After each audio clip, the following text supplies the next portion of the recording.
I'm Randy Corley. I'm a 30-year announcer here at San Antonio.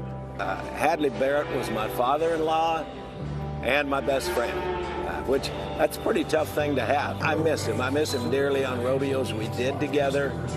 We had San Antonio for 25 years together, and he was just so much fun. He was such a big part of the rodeo, big personality. Always, like I said, always with a smile on his face, and we just felt like he was taken from us, before any of us expected it. And so we missed him. We missed his smile. We missed his laughs. Hadley used to come down from up on top, and when the house went dark, and they would open that gate right there, and he would take a spot right there in front of the gate by the buck and chute, number 6 chute there, and that's where he would give his prayer from. And so we just thought, hey, let's just put some footprints right there in the dirt. That kind of honor him, and he would always be with us. I just think it's about as awesome as you can get. They don't let that memory go, because he's that good. Hadley Barrett signed for my card. Him and his son-in-law, Randy Corley, signed for my card many, many years ago, and I've always looked up to them, tried to emulate what they do, tried to learn from them, and how to, interact with the crowd and present the rodeo the way it is, and they're my heroes, and Hadley, he's just such a great, great guy to be around. I feel really blessed that in my career, in my era, I was able to work with him quite a bit.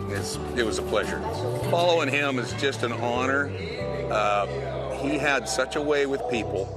Everybody that showed up at rodeo, everybody that sat in those grandstands right there, would come away from an event feeling like he was their grandpa, feeling like they were friends, the personal friends with Hadley Barrett.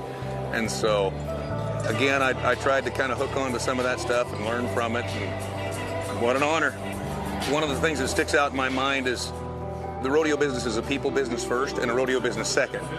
And the relationships that Hadley was able to build, and Randy does the same thing, but Hadley was, I think, the king. I think he was the patriarch of relationships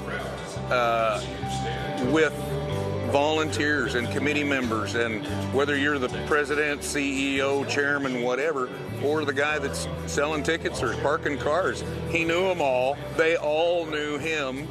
And so working every day to try to expand your mind to include everybody is what he did every day.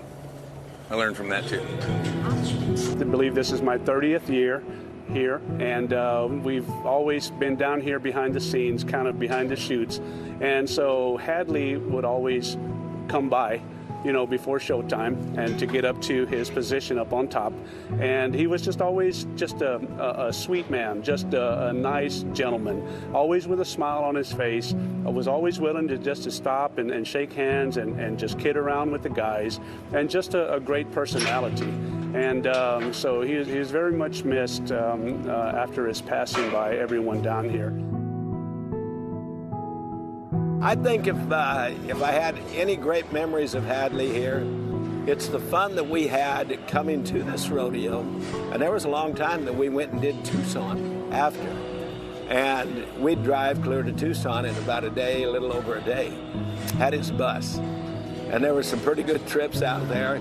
And one year we'd been all the way through this, then through Tucson, and it's the day before we're leaving.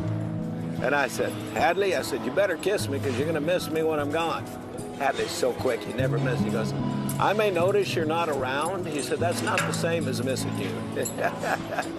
So but that's how Hadley and I got along. And he had some things to say about me marrying his daughter, too. But our daughter, Michelle and I, we have a little granddaughter that's just 20 months.